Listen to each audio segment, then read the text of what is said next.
Welcome to Chapter 8 of the Hill Country Axis Nutrition and Herd Health Manual. This chapter teaches you how to feed and manage the health of Texas Axis deer and the why behind every rule, not just the rule itself. The chapter has 3 parts. Part A is the nutrition science itself, how much to feed, what nutrients matter, and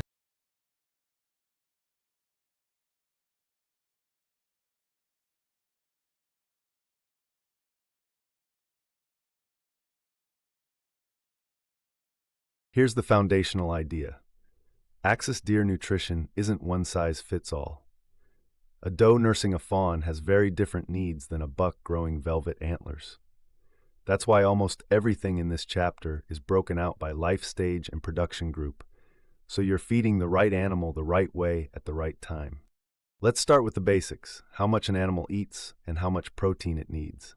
Dry matter intake is roughly how much food minus water weight an animal consumes per day. Crude protein requirements shift dramatically by life stage. A lactating doe needs much more protein than a dry doe because she's producing milk on top of maintaining her own body. Protein alone isn't enough. Deer also need energy, measured as total digestible nutrients, or TDN, spoken as TDN. Think of TDN as the fuel gauge and protein as the building blocks. Without enough TDN, even a high-protein diet won't support growth or milk production because the animal will burn protein for energy instead of using it to build tissue. Minerals are the next piece, and they're easy to overlook because deficiencies often show up as vague symptoms before they become serious problems. Selenium is the standout concern here. Too little causes muscle and reproductive issues, so this manual builds in a specific selenium supplementation protocol rather than leaving it to chance. Breeder bucks get special attention because velvet antler growth is metabolically expensive. During growing season, bucks need targeted mineral and protein support, timed to when antlers are actually growing, not delivered on a flat year-round schedule. To make all this manageable across a whole herd, animals are sorted into 9 production groups, like breeding does, growing fawns, and mature bucks, each with its own feed formula. This is what lets one ranch run a consistent, scalable nutrition program instead of guessing feed amounts animal by animal. Feed components break into 3 roles: base forage for bulk energy, protein supplements for growth, and mineral mixes for micronutrients. Needs shift by season, so the calendar adjusts what's fed and when. Next, we look at feeding and body condition scoring standards. This covers feeding schedules, delivery methods, and monitoring protocols, along with body condition score descriptions and the management actions tied to each score. Each production group has its own target score. A lactating doe running a bit leaner is normal, but the same score on a breeder buck signals trouble. Water access gets the same rigor as feed. Sudden ration changes can cause digestive upset in deer, so any switch is phased in over days, never swapped overnight. Risk controls exist for contamination, spoilage, and inconsistent mixing. A KPI dashboard turns nutrition from a feeling into a measurement. Instead of guessing whether the program is working, you track specific numbers against targets on a set schedule, catching problems early. These numbers aren't just for nutrition alone. Trends here feed directly into breeding decisions, since an animal's nutritional history often predicts its reproductive performance. We now move into Part B, Decision Register Reconciliation. This page presents the Decision Register Index, listing 16 of 26 decisions with their IDs, categories, summaries, and current statuses. The Decision Index continues here, covering categories like facility design, animal management, and the intelligence system. Below that, the Chapter 8 Decision Mapping section maps each decision to its governing category and implications. These decisions span more than feed formulas. Facility layout and data systems tie back into how nutrition actually gets delivered day to day, which is why they're mapped together. Here are the full decision cards for DEC C001 and DC002, detailing the confirmed decisions and standards for Hill Country Axis as of July 2026, including the background and outcomes behind each one. The first 2 decisions set core nutritional standards, each laying out the original question, the recommendation considered, what was decided, and how it played out. giving future decisions a track record to build on. This page documents decisions around nutrition recommendations and facility design from June 2026, with detailed rationale, outcomes, and lessons learned. This is where nutrition and facility design intersect, how feed stations were placed, and how that affects whether animals eat on schedule. Lessons learned flags what didn't go as planned the first time. Here we cover governance and brand architecture decisions, including the decision question, background, AI recommendation, human decision, rationale, and outcome for each.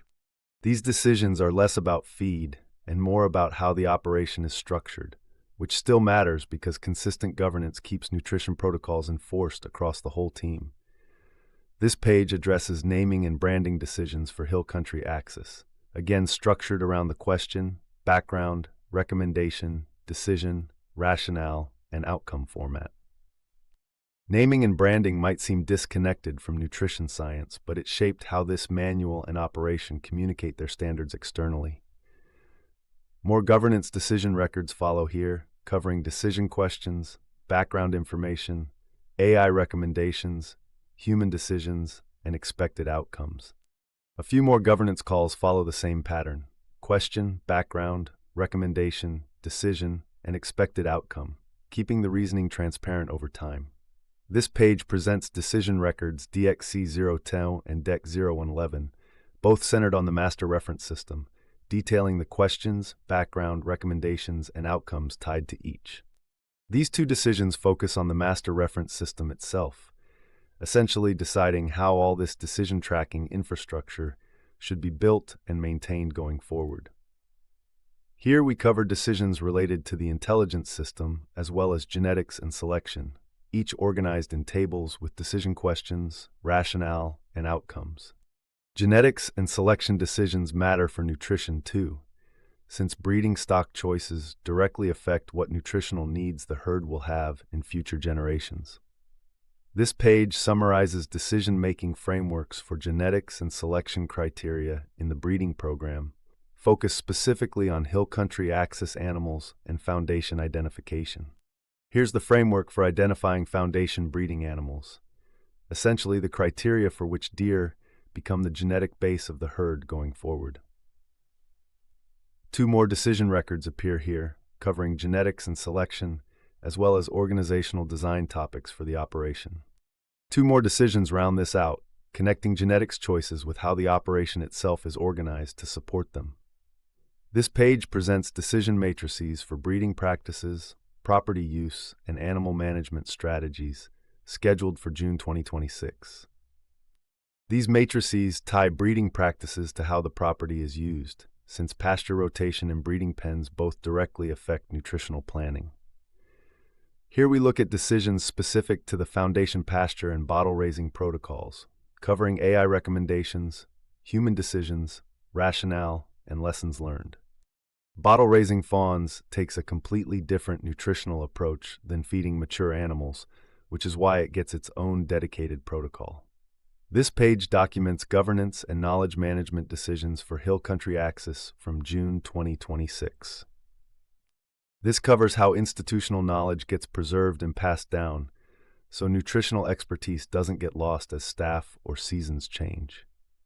Here we shift briefly to decisions behind the documentary production titled The Herd, dated June 2026, covering the same structured decision format.